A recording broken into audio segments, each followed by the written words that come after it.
I think for me, how I approached kind of the structure and whatnot varied according to each particular piece of the code application. There's the research statement, there's a diversity statement, and then there's the statement of like previous experience, academic and whatnot. I would say that of all of them, the one that was most kind of chronological was my statement of past experience or whatnot, because to me it just only made sense that I'm here now at Rutgers, and this is how I got there. So let's start there. With the other two, I think that I very much opened broadly with kind of anecdotal examples to some degree or another.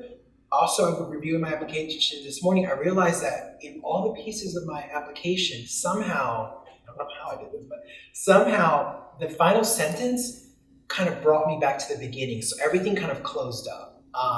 And so kind of creating kind of not only a narrative, but a kind of a self-contained narrative that speaks for itself on its own, right?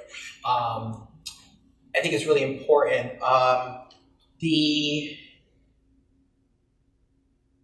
There's so much that one can put down in literally those 6 total pages of an application, whether it's educational experience, personal experience. And so I think it's important to step back and think of all my different experiences, of all my different qualities or characteristics, which can I use to signpost the most about, right? So when noting a certain experience, like me studying abroad in Latin America, I'm not just saying I study abroad, but I'm saying like I have a commitment to this community. I have experience with this community.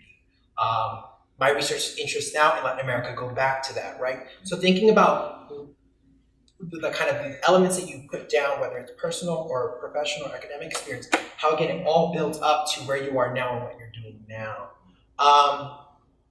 Again, innovation. You may not believe it, but fake it till you make it, right? I think it's really important for you in your application to be very explicit about what is new or different about your research or what your research has to contribute to the larger conversation that other people aren't doing. And again, this doesn't have to be, I'm going to change the world. It can be, within this particular debate, it has been addressed with these theoretical frameworks. Overlooked is this. And so my work takes it to this new direction, right?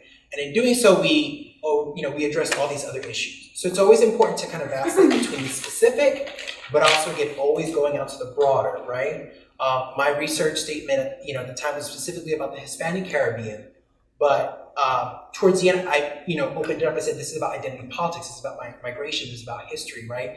And so again, like signposting to both the specific and the broad. So being very clear about your innovation. And I think also two things that are important, or at least were important for my application, is to be very explicit about why Rutgers.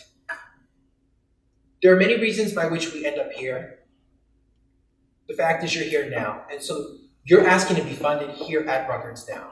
And so you need to tell your letter writers why Rutgers. Why should they fund this student at Rutgers? Right? Because there may be someone with a similar project at this other school. But why fund you, right?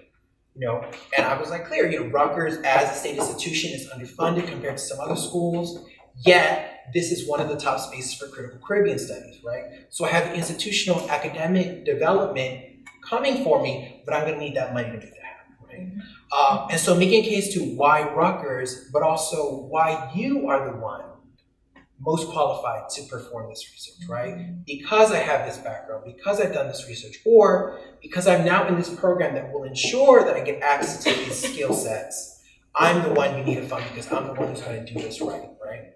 So you may not necessarily believe these things, but you need to make your reader believe, right? And so it's like this game of fake it till you make it.